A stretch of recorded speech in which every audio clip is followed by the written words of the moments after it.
അരിപ്പൊടി ഉപയോഗിച്ച് ഇതുപോലെ കണ്ടില്ലേ നല്ല സോഫ്റ്റായിട്ടുള്ള പാലപ്പം നമുക്ക് 1 മണിക്കൂർ കൊണ്ട് തയ്യാറാക്കാം. എങ്ങനെയാണെന്ന് നോക്കാം. 1/2 ഗ്ലാസ് കട്ടി കുറഞ്ഞ അവൽ നനച്ച് വെച്ചിരിക്കുന്നതാണ്. അതിലേക്ക് അതേ ഗ്ലാസ്സിൽ തന്നെ 1 ഗ്ലാസ് അരിപ്പൊടി, നമ്മുടെ ഇടിയപ്പം പത്തിരിപ്പൊടിയൊക്കെ ഇല്ലേ അതാണ് എടുത്തിരിക്കുന്നത്. 1/2 ഗ്ലാസ് തേങ്ങ എടുത്തിട്ടുണ്ട്. അതിലേക്ക് നമുക്ക് 1 ഗ്ലാസ് വെള്ളം ഒഴിച്ചു കൊടുക്കാം. അത് പകുതി ഒഴിച്ചിട്ടുണ്ട്. ഇതിന് നന്നായിട്ടൊന്ന് മിക്സ് ചെയ്യാം.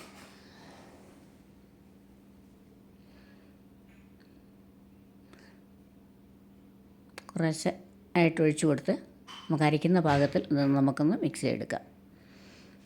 തലേ ദിവസം അരി കുതിർക്കുകയോ ഒന്നും ചെയ്യേണ്ട ആവശ്യമില്ല. രാവിലെ തന്നെ നമുക്ക് എഴുന്നേറ്റ് 1 മണിക്കൂർ മതി നല്ല സോഫ്റ്റായിട്ടുള്ള പാലപ്പം ഇതുപോലെ തയ്യാറാക്കാം.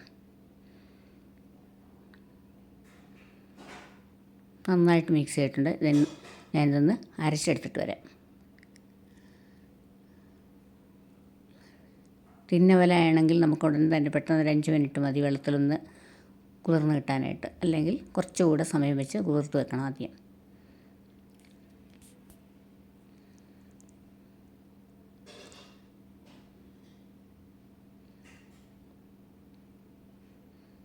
ഇതിന് നന്നായിട്ട് അരച്ചെടുക്കാം.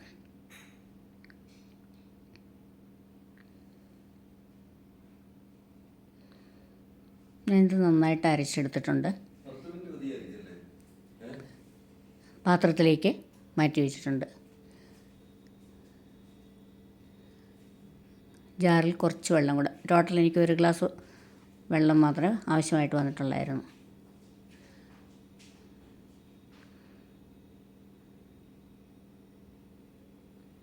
അതിലേക്ക് രുചിക്ക് ആവശ്യമായിട്ടുള്ള ഉപ്പ് ചേർത്ത് കൊടുക്കാം.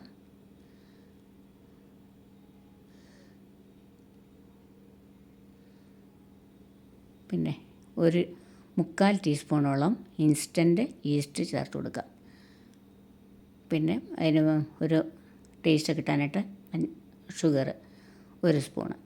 ഈസ്റ്റ് നിങ്ങൾ അരയ്ക്കുമ്പോൾ ചേർക്കാം. ഞാനിങ്ങനെയാണ് ചെയ്യാറുള്ളത്. അരച്ച ഉടനെ തന്നെ മിക്സ് ചെയ്ത് വെക്കാറേ ഉള്ളൂ. ഇത് കൈകൊണ്ട് തന്നെ നന്നായിട്ടൊന്ന് മിക്സ് ചെയ്യാം. ഇത്രയും ലൂസായിട്ടുള്ള മാവ് വേണം നമ്മൾ തയ്യാറാക്കാനായിട്ട്. ഇതിനെ ചൂടാക്കി ഒരു പാത്രത്തിൽ വെള്ളം എടുത്ത് വെച്ചിട്ടുണ്ട്. അപ്പം അതിൻ്റെ മുകളിലായിട്ട് നമുക്ക് ഈ പാത്രം എടുത്ത് വയ്ക്കാം. പുളിക്കാനായിട്ട് നമ്മൾ 1 മണിക്കൂറല്ലേ വയ്ക്കുന്നുള്ളൂ. അപ്പോൾ ആ ചൂട് കൊണ്ട് ഇത് നന്നായിട്ട് പുളിച്ച് വരും. ഇത് അടച്ച് വെച്ച് 1 മണിക്കൂർ മാറ്റി വയ്ക്കാം. ഇപ്പോൾ 1 മണിക്കൂറായിട്ടുണ്ട്. ഞാനിത് നിങ്ങളെ എടുത്ത് കാണിക്കാം. കടല നന്നായിട്ട് പൊങ്ങി വന്നിട്ടുണ്ട്.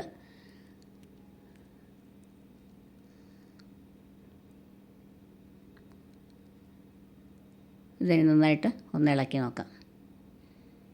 കുറച്ചൊന്ന് തിക്കായിട്ടുണ്ട്. പാകത്തിന് ഇത് കൺസിസ്റ്റൻസിയാണ് എനിക്ക് കിട്ടിയിരിക്കുന്നത്. നമുക്കിനി ഇത് അപ്പം ഉണ്ടാക്കി തുടങ്ങാം. പാൻ വെച്ചിട്ടുണ്ട്. ഒരു മീഡിയം ഫ്ലെയിമിൽ വയ്ക്കണം. അത് ചൂടായതിന് ശേഷം നമുക്ക് മാവ് ഒഴിച്ച് കൊടുക്കാം.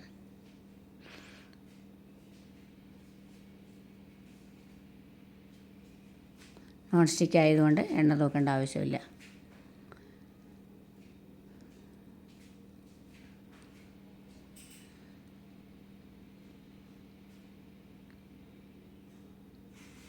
മാവ് ഒഴിച്ച് കൊടുത്തു. ഒന്ന് ചുറ്റിച്ചെടുക്കാം.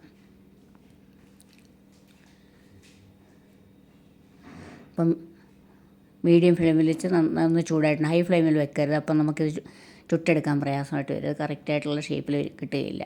ഇപ്പം തന്നെ വെച്ചപ്പോൾ തന്നെ ഹോൾസൊക്കെ നിറച്ച് വന്നു തുടങ്ങിയിട്ടുണ്ട്. ഹോൾസ് വന്നതിന് ശേഷം നമുക്കിതൊന്ന് അടച്ച് വയ്ക്കണം.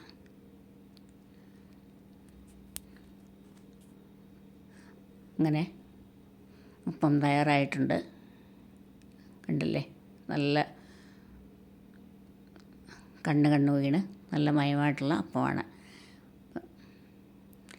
ബാക്കിയിരിക്കുന്ന മാവ് ഇതുപോലെ തയ്യാറാക്കാം. അപ്പച്ചട്ടി ചൂടായിരിക്കുന്നുണ്ട്. അല്പം കൂടെ നമുക്ക് തീ ഒന്ന് അഡ്ജസ്റ്റ് ചെയ്യണം. കുറച്ചുകൂടെ കുറച്ച് വെച്ചാൽ മതി. കണ്ടൊഴിച്ചപ്പോൾ തന്നെ നന്നായിട്ട് വന്നിട്ടുണ്ട്. ഹോൾസ് വന്നതിന് ശേഷം അടച്ചു വയ്ക്കുക. അപ്പോൾ രാവിലെ നമുക്ക് തിരക്കില്ലാതെ ഇതുപോലെ ഒന്നും അരച്ചൊന്നും ഇരിപ്പിൽ തന്നെ നമുക്ക് ഇതുപോലെ അപ്പം ഉണ്ടാക്കി എടുക്കാവുന്നേ ഉള്ളൂ. അപ്പോൾ ഞാൻ തയ്യാറാക്കിയ അരിപ്പൊടി ഉണ്ടാക്കിയ അപ്പത്തിൻ്റെ റെസിപ്പി നിങ്ങൾക്ക് ഇഷ്ടപ്പെട്ടുവെങ്കിൽ വീഡിയോ ലൈക്ക് ചെയ്യാനും ഷെയർ ചെയ്യാനും സബ്സ്ക്രൈബ് ചെയ്യാനും ഒന്നും മറക്കരുത്. അതുപോലെ തന്നെ ഹൈപ്പ് ചെയ്യണം. നിങ്ങളുടെ വിലയേറിയ അഭിപ്രായങ്ങളൊക്കെ കമൻറ്റ് ചെയ്യാനും മറക്കരുത്. മറ്റൊരു വീഡിയോയുമായി വീണ്ടും